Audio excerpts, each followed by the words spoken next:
Bora, gente, bora para mais um podcast do esporte. Hoje vamos falar sobre os jogos de sábado, né, do Campeonato Brasileiro. Apenas dois jogos, Cuiabá e Ceará, dois empates, né? Cuiabá e Ceará, Santos e Bragantino, duas partidas que terminaram empatados. Queria falar também sobre Flamengo, sobre o próprio Palmeiras, a polêmica aí do Jorginho, né, que a gente acabou não falando. Eu achei que não fosse ter tanta repercussão, mas ganhou uma repercussão legal e assim, cara, eu não gosto assim, de polemizar, mas quando eu vejo essas coisas relacionadas a preconceito, eu normalmente eu me manifesto aqui no canal e hoje não pode ser diferente. Eu preciso me manifestar em virtude. Esperei também, né, para ver o posicionamento do Jorginho, que se justificou, mas não deixou de ser uma fala preconceituosa, tá? Num tom altamente preconceituoso. A gente vai falar um pouco sobre isso aqui.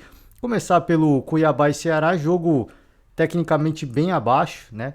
Jogo na arena, na arena Pantanal.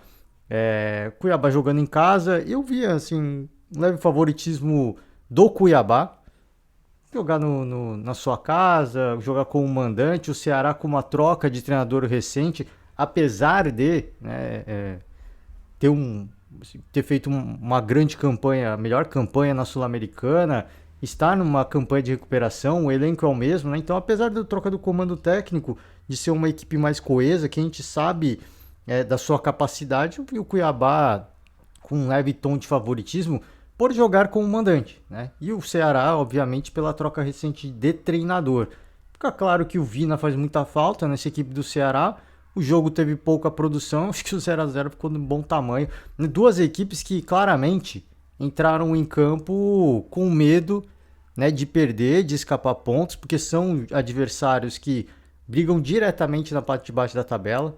Né? Se o Cuiabá vencesse o, o Ceará, igualaria em pontuação com o Ceará. Então o Ceará não ia, obviamente, se expor muito.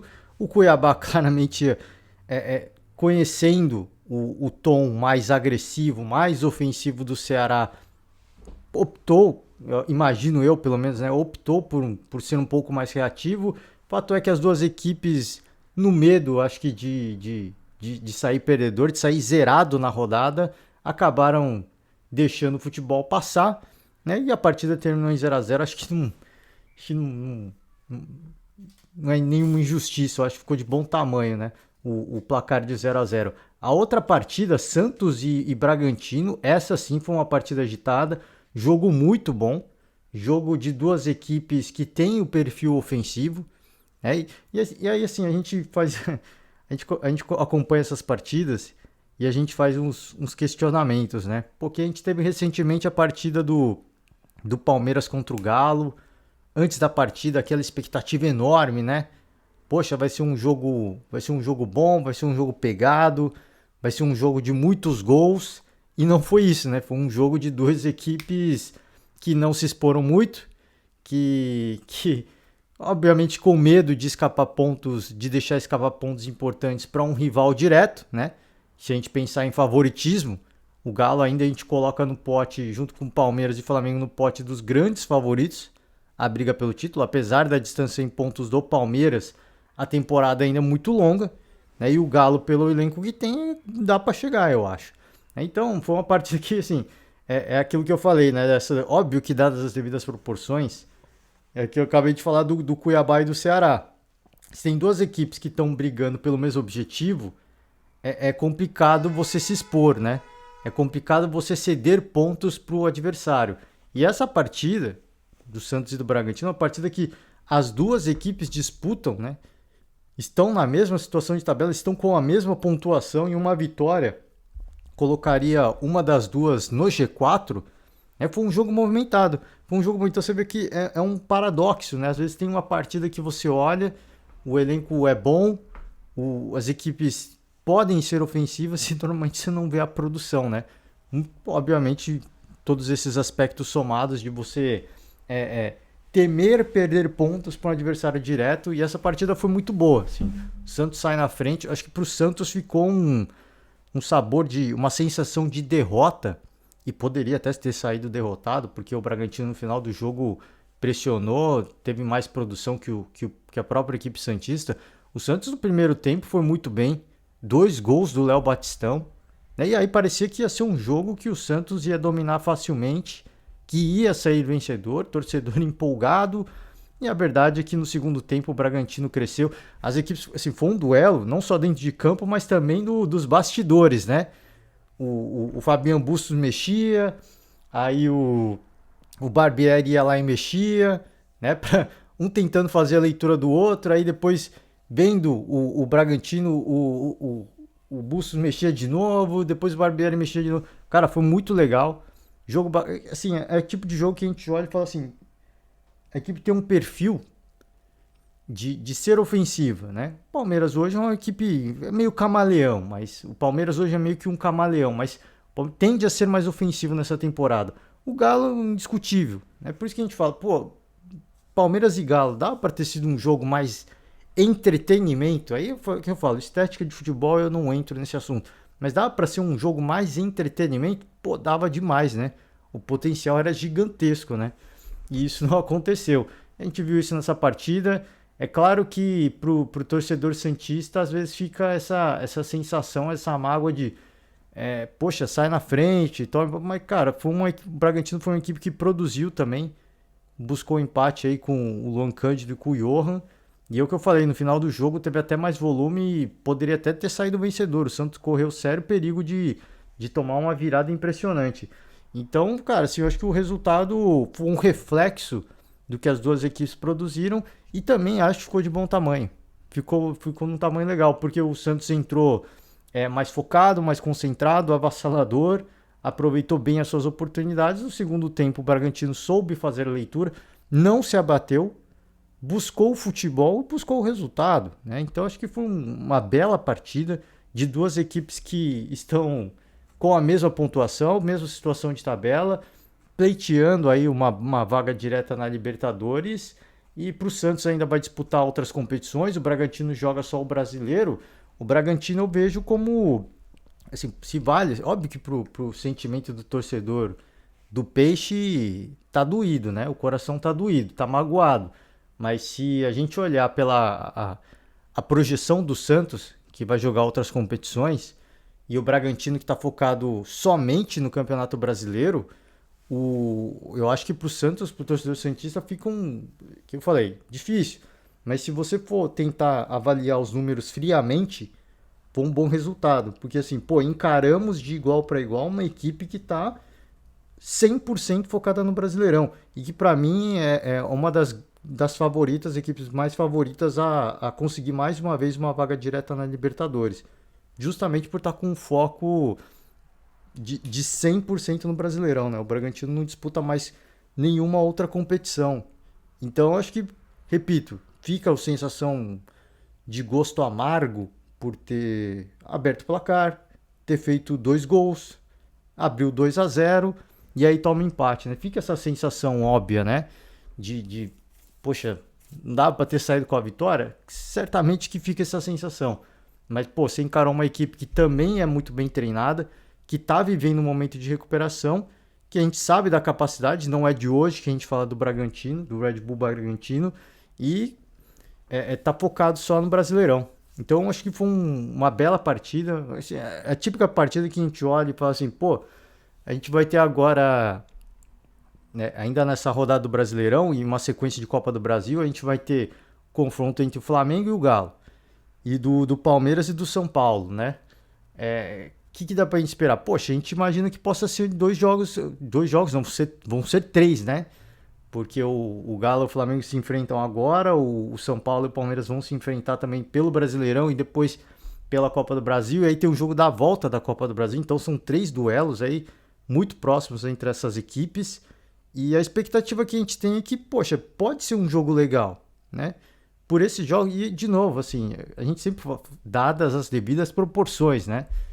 Mas por esse tipo de jogo que a gente viu do Santos e Bragantino, a gente olha e fala, poxa, dá para fazer mais, né?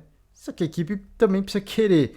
É óbvio que, falei, eu vou repetir, fica sempre o receio de, poxa, é perigoso, né?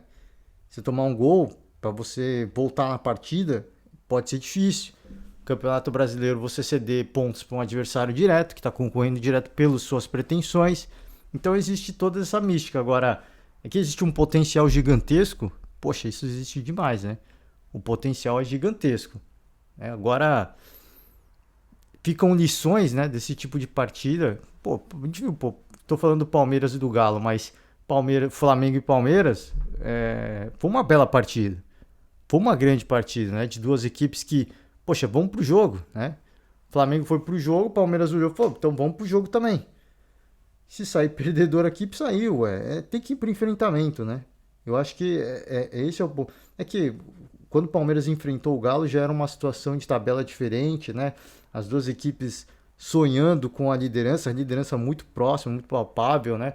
O jogo com o Flamengo e Palmeiras já foi mais no início, foi um pouquinho no início, então dá para você arriscar um pouco mais, né? Perder pontos ali, existia uma margem maior. Quando o Palmeiras enfrentou o Galo, já a margem já não era tão. A margem já tinha acontecido algumas rodadas, então você fala, poxa, perder ponto aqui é complicado. A gente entende toda essa gestão, mas o meu ponto dá para fazer mais, né? É isso que é o ponto.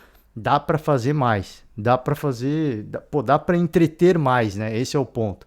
Então, foi uma bela partida, claro, repito, para as pretensões das duas equipes foi um resultado ruim o empate, mas pelo desenho do que foi a partida, um primeiro tempo do Santos, segundo do Bragantino, um empate de 2-2, acho que ficou de bom tamanho.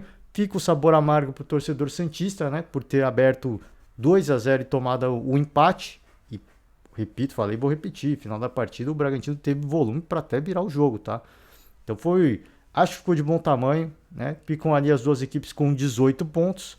O Santos na quinta colocação, o Bragantino na sétima colocação, tá? O São Paulo tá no meio, tá entre essas duas equipes, mas o São Paulo ainda vai jogar com o Palmeiras na segunda-feira, tá? Falar aqui rapidamente de Flamengo, porque a gente teve um anúncio aí do acerto do Flamengo com o Everton Cebolinha. Assim, foi uma negociação, né, de muito dinheiro, né, muita grana envolvida, cerca de 14 milhões de euros, tá? Cerca de 14 milhões de euros, 13 milhões e meio de euros, né, que o Flamengo vai pagar para o Benfica, parcelado, obviamente, né? E o Cebolinha, ele pode, se eu não me engano, ele vai receber fixo 14 milhões e pode chegar a 16 milhões por conquistas, títulos e tudo mais. Então, um salário bem europeu pro Everton Cebolinha, que disse que ainda tem o sonho de ser convocado. Acho que no Flamengo ele pode fazer do momento em que ele pode estrear. Ele só pode estrear na abertura da janela, né, do meio de ano. Então, 18 de julho. A partir do momento em que ele poder atuar até o final do ano, que é a Copa do Mundo, cara, tem chão, tem tempo. E assim, óbvio que é muito triste falar sobre isso, né? Mas o Bruno Henrique já está praticamente fora da temporada. E os dois atuam numa porção de campo semelhante. Então o Cebolinha muito provavelmente deve chegar e ser o titular, né? Então ele deve chegar, deve ser titular, não vai disputar espaço. E para ele, para as pretensões dele de disputar a Copa do Mundo, eu acho isso muito palpável, eu acho isso muito possível. Então, já falei aqui, né? Acabei citando o Bruno Henrique. Bruno Henrique tá com uma lesão, né? Teve uma lesão muito séria na última partida. E a gente fica triste, cara, de falar, né? O cara vai ficar fora, ainda vai ser avaliado, né? O Flamengo fala aí de um tratamento mais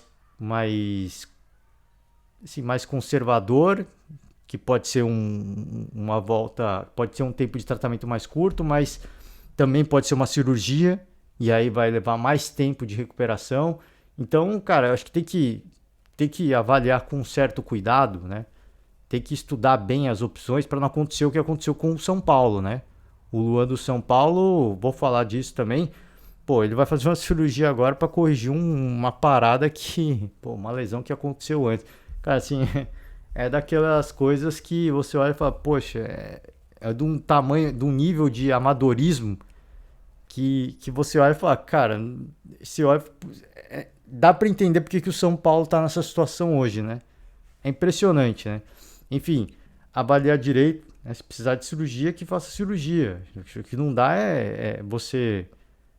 vamos fazer um tratamento mais conservador aqui para ele voltar mais rápido e depois que ele volta, chega à conclusão de que ele tem que operar, né?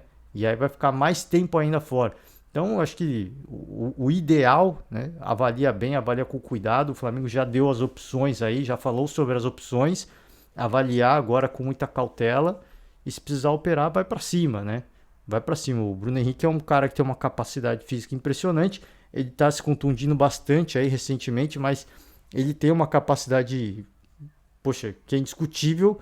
Agora, por que não se condicionou, né? Da volta da lesão recente até agora se lesionar de novo. Por que ele não digo por que não se condicionou, mas por que ele se lesionou tão rapidamente, né? E por que no período do Jorge Jesus ele não se lesionou? Eu acho que de um futebol mais intenso ainda por cima, né? Eu acho que cabe um entendimento do porquê, né? Óbvio que o Jorge Jesus, ele falou inclusive no Bem Amigos que não revela os segredos dele, mas existia alguma coisa que o staff do Jorge Jesus fazia que o Flamengo hoje não está fazendo. E precisa encontrar profissionais de alto nível para conseguir condicionar os atletas para que os atletas não voltem e se lesionem rapidamente em seguida, né? É um cara fundamental, é um cara muito decisivo, o Bruno Henrique. Tá? E essa chegada do Cebolinha eu acho que pode vir para solucionar um problema, né? Da perda do Bruno Henrique. Falei e repito, ambos jogam numa porção de campo semelhante, claro que de características bastante diferentes, né? Mas o Bruno Henrique ele é muito decisivo e o Everton Cebolinha chegando, não sei quando ele vai se integrar ao elenco, tá? Mas chega no Rio de Janeiro, vai fazer exame médico e tudo mais. Se ele chegar, começar a treinar antes, se ambientar, ele pode estrear já, totalmente ambientado e conhecendo o esquema tático, conhecendo os jogadores, mais entrosado. Então, são coisas que podem pesar aí, né? Nessa transição do Flamengo e a chegada do Everton Cebolinha, né? Alguns jogadores podem sair, né? Ainda não... Se eu não me engano, o Isla, né, vai para a Universidade Católica, já está praticamente acertado.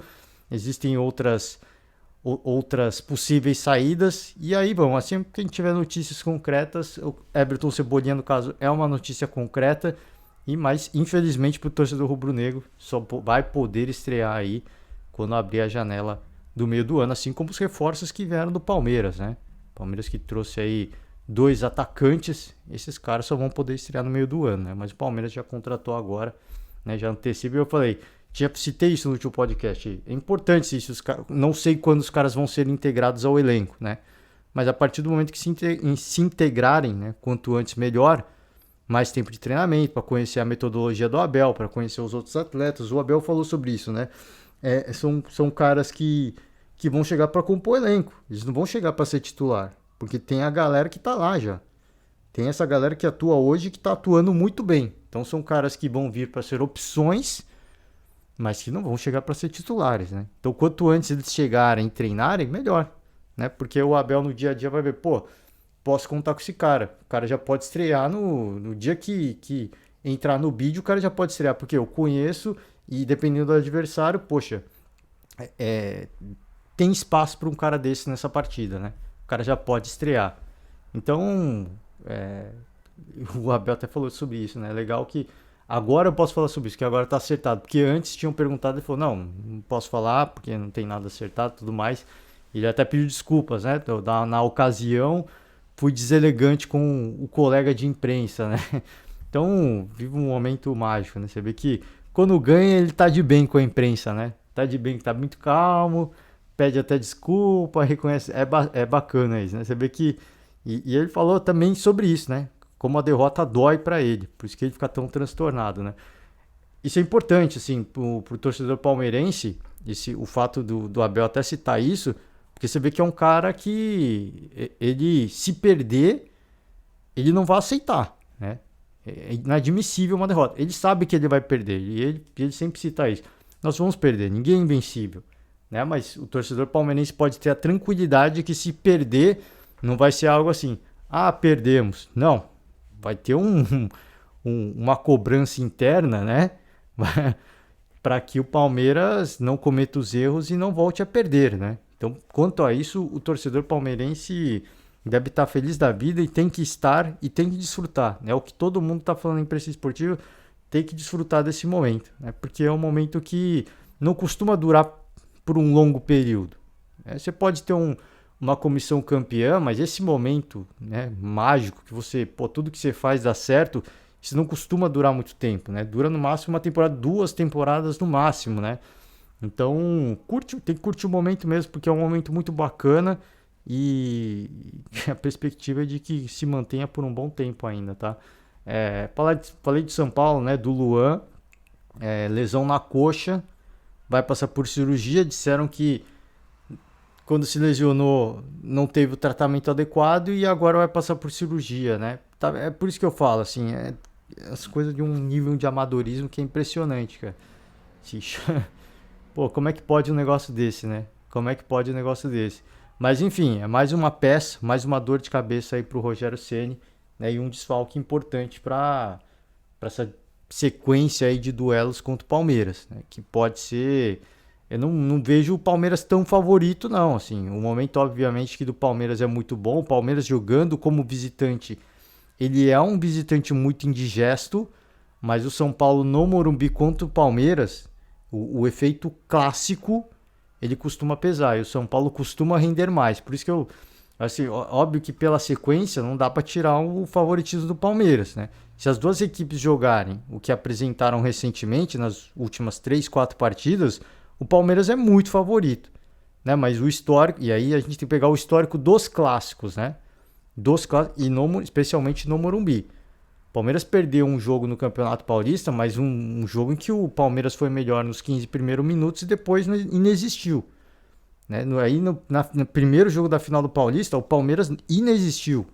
Então assim, não só o São Paulo rende mais quando enfrenta o Palmeiras no Morumbi, o Palmeiras rende muito mal também.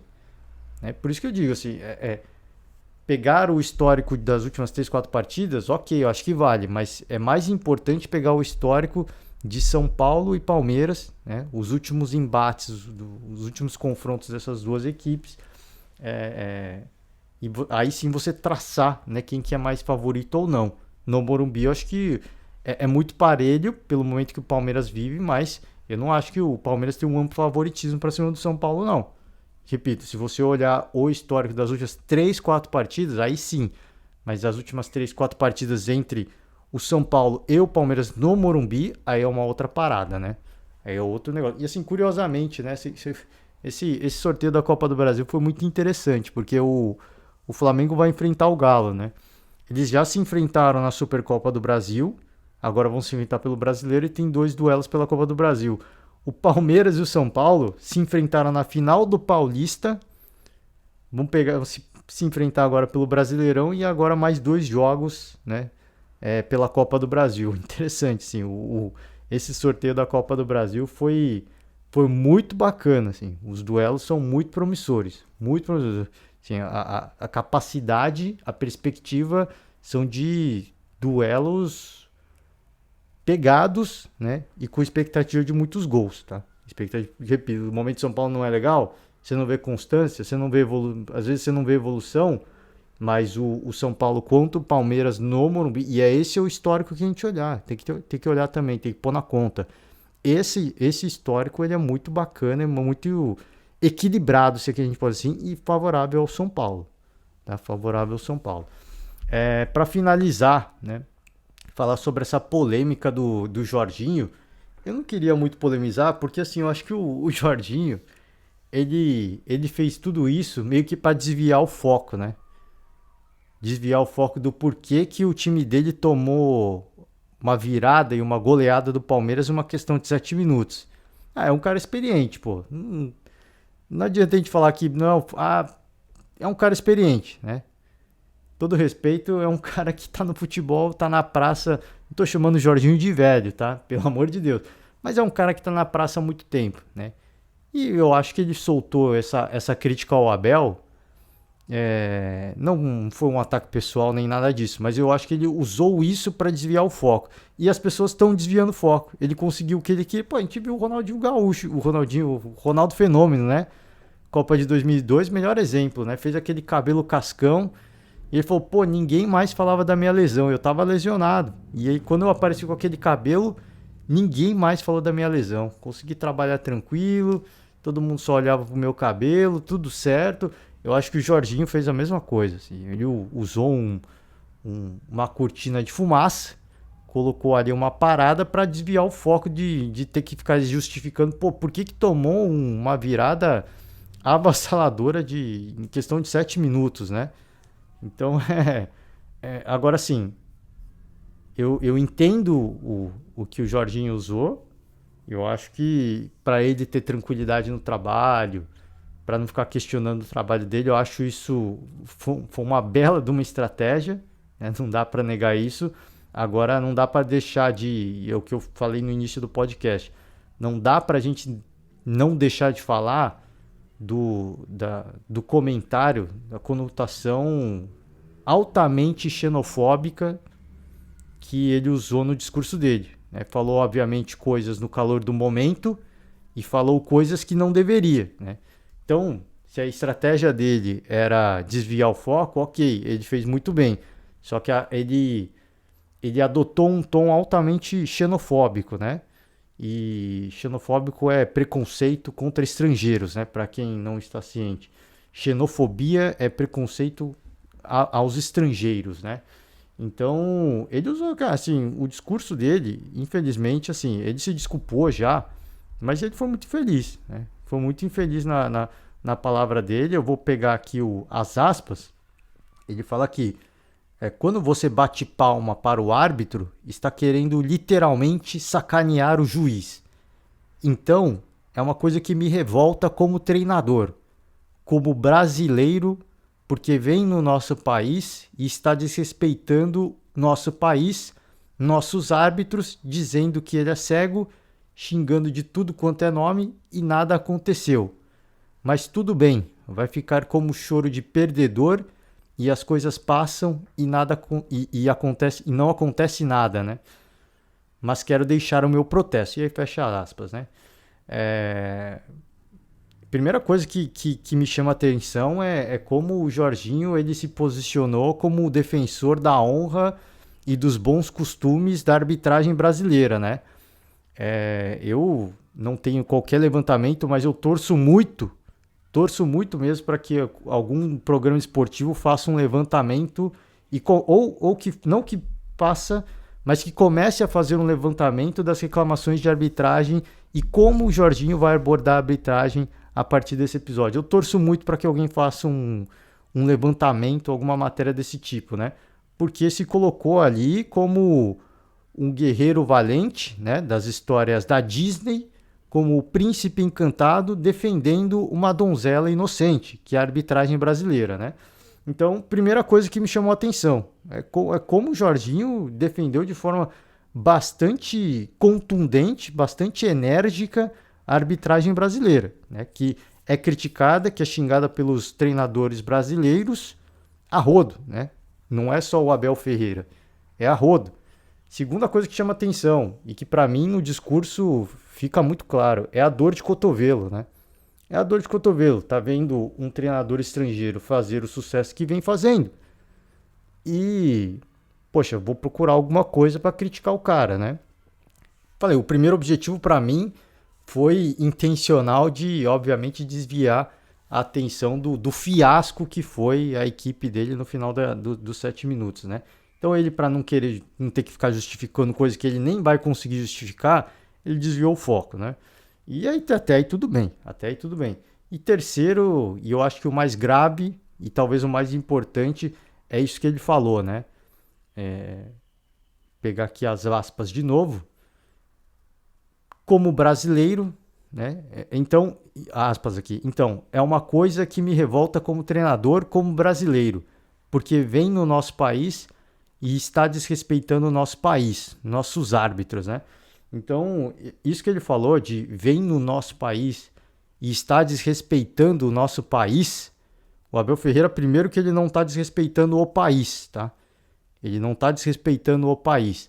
Segundo que o fato do Jorginho ser brasileiro não dá carta branca para ele criticar, desrespeitar o país e nem a arbitragem brasileira. São direitos iguais, até porque o Abel Ferreira é um cara que está no Brasil de forma legalizada, e uma vez legalizado, ele tem tanto direito quanto o Jorginho de falar e fazer o que ele quiser, dentro das leis do nosso país. Então, cara, e curioso, né? Um cara que ele mesmo falou depois, quando ele se justificou, tem 12 anos fora do país, né? E aprendi a amar as pessoas independentemente do país.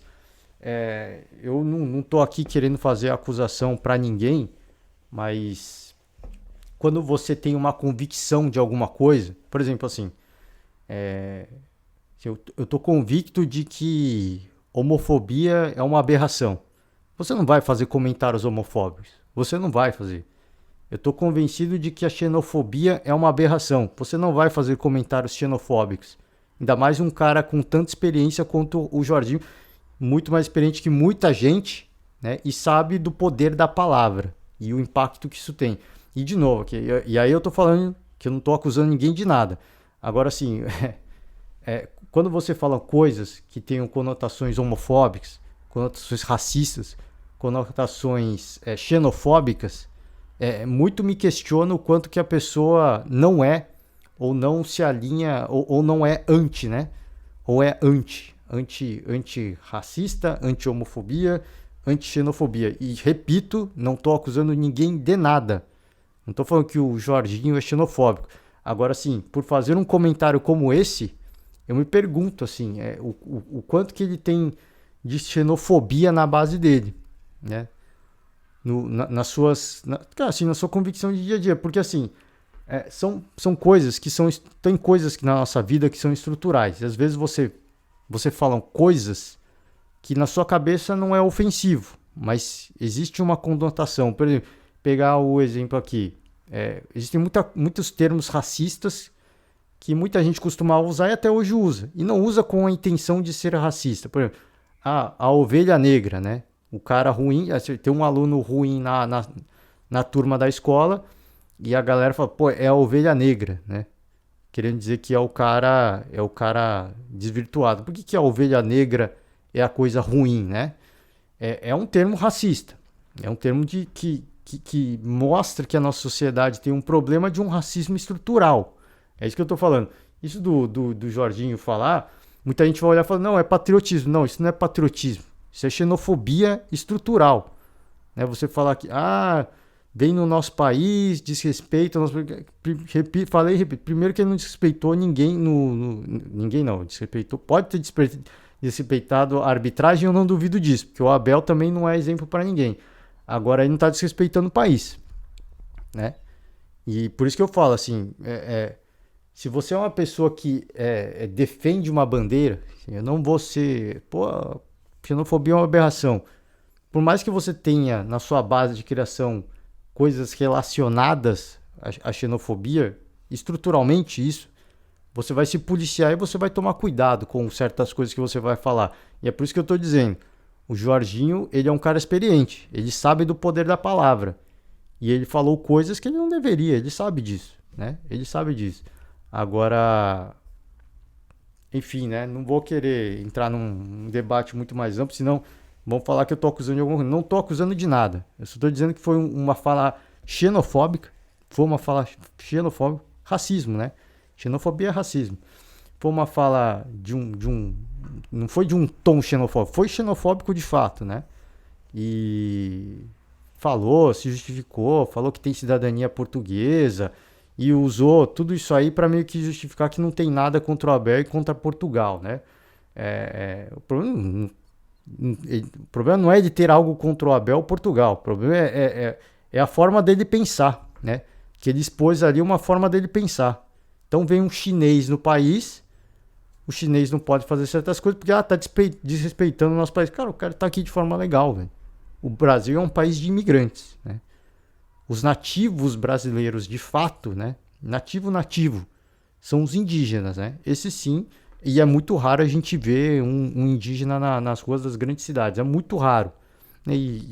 Pô, se a gente for pegar a história de fato, esses são os nativos de fato. Todo o resto é descendente de imigrante. o Brasil é formado por uma miscigenação, né? Uma mistura de povos. Por isso que eu acho um comentário desse tipo uma aberração, né? Vem no nosso país, cara, que negócio, cara, assim, pô, tá tentando me ficar um pouco mais comedido, mas, cara, ele no, acho que na ânsia de desviar a atenção do fiasco da equipe dele, ele cometeu algo muito mais grave, né? Muito mais grave. Pediu desculpas, Palmeiras soltou nota oficial, acho que vai ficar por isso mesmo, né? Agora ele falou assim, que o Abel fala um monte de coisa para arbitragem, que vai ficar por isso mesmo, né? Agora o preconceito dele vai ficar por isso mesmo, né? Que era algo que também deveria ser punido. Se o Abel tem que ser punido, e ele é punido de fato, né? Toma muitos cartões, toma muitas expulsões, recentemente reclamou de estar sendo perseguido, né? Se ele quer que o Abel Ferreira seja punido pela forma como ele se direciona à arbitragem, ele tem que ser punido por essa fala racista dele. Racista racismo, homofobia não, xenofobia, né? Racismo contra estrangeiro, não deixa de ser racismo. É a raça, entre aspas, de outro país que vem no nosso país, né? Então, é isso que eu me pergunto. Ele quer ser punido pela fala dele? Né? Porque que ele reforçou, né? Ele pediu desculpas, né? Pela fala dele, mas ainda ele aproveitou ainda para continuar criticando o Abel, né? Ele seguiu na linha de manter a crítica a Abel Ferreira, né? Então, pegar aqui mais uma aspas dele, né? O que me assusta em campo é a forma desrespeitosa que ele e sua comissão técnica fazem com o árbitro. Tenho 12 anos fora do meu país, aprendi a amar pessoas independentemente do país. A única coisa que fiz foi pedir ao quarto árbitro, para ter mais severidade com aquilo que ele estava fazendo. Conversei com alguns treinadores brasileiros hoje sobre isso. A gente vê algumas entrevistas como ele tem. A gente vê em algumas entrevistas como ele tem uma gestão de campo maravilhosa. Dentro de campo precisa mudar o seu comportamento, né? Eu quero ver se o Jorginho vai criticar colegas brasileiros no restante da temporada. E o que eu falei, eu torço muito. E de novo, nada contra o Jorginho.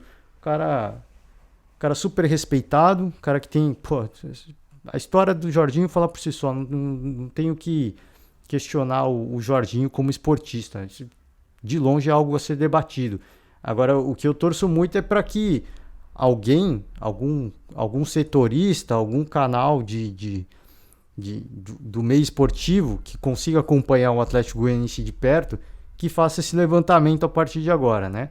De quantas vezes, quantos embates ele vai, quantos treinadores brasileiros ele vai enfrentar, quantos treinadores brasileiros ele vai expor dessa forma, como ele expôs o Abel, e quantas vezes ele vai se dirigir à arbitragem de forma respeitosa, né? Eu queria muito que alguém fizesse isso, mas é difícil, né? É difícil. Se fosse e com todo respeito ao Atlético Goianiense, mas se fosse um grande centro, um grande polo como São Paulo e Rio de Janeiro, muito provavelmente alguém faria. E todo respeito, mais uma vez, não estou falando que o Atlético Goianiense não é importante, mas é pela quantidade de torcedores. Você pega um cara, um setorista e fala, pô, acompanha o cara no campo para ver, né? Agora com o Atlético Goianiense não sei se vai ter tanto. Não sei se tem tanto apelo, né, para a imprensa pegar e colocar um setorista e acompanhar, mas queria muito, né? Queria muito que fizesse. Seguir aqui com as aspas, tá? Está sendo polêmica essa declaração sobre ele ter vindo ao nosso país. É polêmica porque ele foi xenofóbico, tá? Por isso que é polêmico, tem que ser polêmico. Continua as aspas aqui. Me assusto com o olhar que o Abel dá para o árbitro e para o quarto árbitro. O que eles falam é um absurdo. Se de alguma forma passei essa imagem, não é a minha forma de ser. Não é de alguma forma ele passou essa imagem. Ele passou essa imagem porque a fala dele foi xenofóbica. É aquela coisa, né? Que o cara fala coisas bizarras e fala, não, fui mal interpretado, tirei de contexto. Assim, todo mundo que interpretou a fala como... E assim, agora não é no caso de Jorginho, né? Pegar qualquer outra situação. O cara falou uma coisa, pô, foi racista. Não, fui mal interpretado, né? Então, assim, todo o resto do mundo que interpretou como racista tá errado, né? O certo é você que falou o negócio e não tomou cuidado com as palavras, né? Enfim, segue as aspas aqui. Não é justificativa, mas acho que esses temas e esse comportamento precisam ser debatidos. Eu acho que a xenofobia é muito mais urgente e muito mais grave de ser debatida, tá? Essa é a minha opinião, apenas a minha opinião. No momento que ele está falando e sendo desrespeitoso com o árbitro, automaticamente ele está falando com a minha equipe, que ele possa refletir junto com a sua comissão sobre esse posicionamento. Isso eu concordo, né? Quando você reclama da arbitragem sobre uma marcação, automaticamente você está meio que prejudicando a outra equipe. Nesse aspecto, eu até concordo, mas eu acho que ele falou, esse comportamento precisa de ser debatido. E falei e vou repetir, eu acho que a xenofobia é algo muito mais sério, muito mais grave a ser debatido frente ao respeito e ao desrespeito que os treinadores têm com a arbitragem, né? E que ele possa refletir junto com a sua comissão sobre esse posicionamento, que o Jorginho reflita, né, com ele próprio, né, com seus assessores, o comportamento dele, né, que foi absolutamente nojento, né, na minha opinião. Então, eu estou falando, tudo que eu estou falando aqui é apenas a minha humilde opinião, né? Eu acho que tudo que é relacionado ao racismo, e de novo, assim, não é o racismo, né? É o racismo, querendo ou não, xenofobia é racismo, mas ao preconceito, né? Vamos trocar a palavra. Tudo que é relacionado ao preconceito, eu acho que é muito mais grave, muito mais urgente a ser debatido, e eu espero que tudo isso que o Jorginho falou do Abel, que ele use para ele próprio uma autorreflexão sobre o que ele pensa, né? Sobre a visão de mundo que ele tem e para que ele tome mais cuidado com as suas palavras no futuro, né? E, de novo, assim, que o Abel não é santo, não é. Aqui eu não estou passando pano para que o Abel é ou deixa de ser com a arbitragem. Ele próprio já admitiu que ele é explosivo, que ele tem que tomar cuidado, que ele é infeliz, que ele quer melhorar o comportamento dele dentro de campo. Ele já falou sobre isso, ele sabe disso, né? Precisa de ficar falando e repetindo. Eu acho que... E eu já critiquei muitas vezes o Abel, né? A equipe dele perde e ficar reclamando de arbitragem. Não, ele não tem que justificar, ele não tem que ficar questionando a arbitragem. Ele tem que explicar por que a equipe dele toma gol e não faz gol. É isso que ele tem que explicar. Por que a equipe dele, no caso... E aí no início do Campeonato Brasileiro eu falei, né? Sobre isso. O que ele tem que explicar não é porque ele não tem que reclamar porque o Tadeu ficou fazendo cera, o goleiro do Goiás. Ele tem que explicar por que o Palmeiras toma um gol primeiro do Goiás e depois tem que ficar o jogo inteiro correndo atrás do resultado numa equipe que está retrancada. É isso que ele tem que explicar. Não é ficar... a arbitragem permite esse tipo de coisa. Tudo bem, eu acho que isso é algo discutível. Mas a primeira linha de explicação é ele explicar por que ele toma um gol primeiro numa equipe que claramente vai se retrancar e vai fazer cera, né? Aí é muita inocência, né? Você achar que os caras vão para cima contra o Palmeiras, né? É muita... Muita inocência não, é muita ignorância, né? Ou inocência também. Então, é essas coisas, assim, a gente critica. E o Abel, falei, vou repetir, não é santo com a arbitragem, não. Não à toa, um dos caras que toma mais cartão, é mais expulso pela arbitragem brasileira. Então, tudo isso que o Jorginho falou, eu acho que também não pega tanto, tá? Porque o Abel é um cara marcado. Ele é um cara marcado pela arbitragem. Os caras vão lá e expulsam mesmo. Ele reclama, ele é expulso. Então, eu muito me questiono o tamanho da abordagem que o Abel usou com a arbitragem, né? E, enfim, falei e vou repetir. Eu acho que é muito mais importante a gente discutir o preconceito, né, contra estrangeiros, contra pessoas de outras nacionalidades, do que ficar discutindo o comportamento de um esportista, de um treinador, de sua comissão técnica com a arbitragem. Até porque os treinadores brasileiros e as comissões técnicas brasileiras também não fogem muito à regra, não, tá? Se o Jorginho foge à regra, aí é o Jorginho. Mas aí é o que eu falei, eu queria muito que alguém fizesse um levantamento a partir de agora, né, de quantas vezes ele vai reclamar de outros colegas brasileiros, quantas vezes ele vai expor outros colegas brasileiros e quantas vezes ele vai se dirigir à arbitragem de forma desrespeitosa, como ele fez questão de falar do treinador do Palmeiras, o Abel Ferreira. Então é isso, gente. Falei e vou repetir antes que, né, pessoas pensem coisas. Não estou acusando ninguém de nada. Não estou falando que o Jorginho é xenofóbico. Eu estou falando que a fala foi xenofóbica. E muitas vezes são coisas estruturais na nossa sociedade. Mas isso não justifica. Ainda mais um cara, um treinador, um cara vivido, com muita experiência, que, como ele fez questão de declarar, né? E deixar bem claro, 12 anos fora do país. Então, um cara que deveria ser muito mais esclarecido e ter muito mais cautela com a sua palavra ao falar uma coisa desse tipo, né? De vir no nosso país e desrespeitar o nosso país, né? Enfim, eu acho que é uma parada que dá para discutir, dá para debater o comportamento do Abel, eu acho que dá. Mas eu falei, vou repetir, o preconceito, a xenofobia para mim é muito mais urgente, muito mais grave a ser debatida. E se tem alguém que tem que refletir, não é o Abel, é o Jorginho. Pelo menos essa é a minha opinião, que o Abel tem que refletir, ele reflete, ele já falou sobre isso. E não falou sobre isso uma vez, ele falou várias vezes já. Que os próprios jogadores dele pegam no pé dele. Falou, pô, professor, você fala pra gente ter calma, pra gente, né, não fazer besteira, você vai lá e faz, né? Enfim, assim, eu acho que cada um com a sua autocrítica, e eu falei, vou repetir, minha humilde opinião, né, minha humilde, modesta opinião, como diria Rogério Ceni, eu acho que existem coisas muito mais sérias a serem debatidas na nossa sociedade, né? E essa fala do Jorginho só mostrou o quanto é urgente a gente debater esse tipo de coisa, né? Enfim, finalizar sobre esse assunto, tava falando de Abel Ferreira, testou positivo para Covid e não vai estar no comando técnico do Palmeiras no jogo da segunda-feira contra o São Paulo no Morumbi. É isso, gente. Por hoje finalizar, vamos acompanhar os jogos de domingo. Peço desculpas aqui por me ter estendido, porque eu falei, quando pegam coisas que envolvem preconceito, para mim é muito difícil não reagir.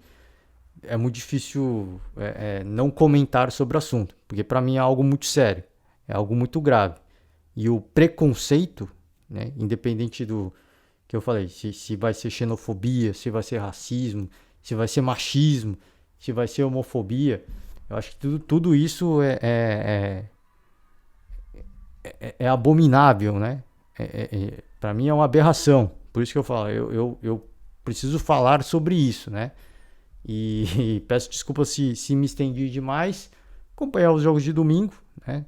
Muito jogo bom. Já citei aqui talvez o mais quente, Atlético Mineiro e Flamengo, mas tem o Corinthians seguindo na busca pelo Palmeiras, o Atlético Paranaense também, clássico contra o Curitiba, também perspectiva de encostar nos líderes, né? E na segunda-feira o choque rei, São Paulo e Palmeiras. Também a gente vai voltando ao longo dos dias para comentar as rodadas, né? Dia a dia. É isso, gente.